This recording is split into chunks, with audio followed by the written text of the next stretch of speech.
د بلخ ولایت د پوهنې او اطلاعاتو کلتور ریاستونو په ګډه د دغه ولایت په مارمول ولسوالۍ کې د عمارت پیژندنې ازموینې سیالۍ په لاره واچوله.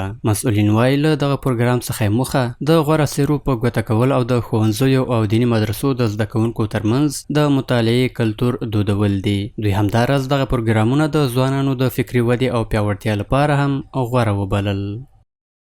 باندی که به نام عمارت شناسی توضیح شده خیلی در مطالعه ما موثر بوده که جوانای زیادی به خاطر مطالعه و زنده کردن رشدشانی رو خواندن. امروز الحمدلله به خاطر امتحان در اینجا حاضر هستند که سوالم خیلی خوب بود، مطالعه خیلی فایده کرد، در رشد ذهنی اصلا خیلی مؤثر است. امتحانی که برای ما گرفته شد و کتابی که برای ما توضیح شد که ما میخوانیم بسیار جای خوشحالی است. ما خوشحال شدیم که چون که امارات شناختیم. امارات واقعا کسی بوده که خیلی در افغانستان خدمت کرده بوده، خیلی جهاد کرده بوده.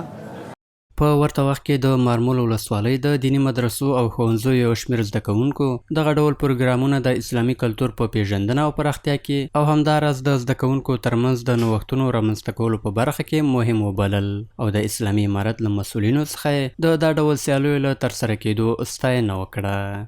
جوانا همگی از برنامه خوش هستیم انشالله برای افکار نسل آینده برای ملت خیلی ها مفید است. بعد هر کس حکومت خود بشناسه، آگاهی کامل داشته باشه. وقتی ما حکومت خود شناختیم حتما دیگه حرفایی که علیه حکومت برای کسان میزنن بی اساس است.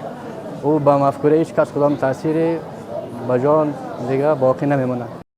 د یادونې وړ ده چې دغه سیالۍ د بلخ ولایت په مارمول ولسوالۍ کې د ښوونځیو او دیني مدرسو د زرو زده کوونکو ترمنځ په لاره اچول شوې ده او تمه ده چې د دې ازموینې ګټونکو ته به ستاینلیکونه او ډالۍ ورکړل شي. د بلخ ملي تلویزیون قدرمنو لیدونکو دا د دې مهال خبرونه تر بیا ښه وخت د الله په امان.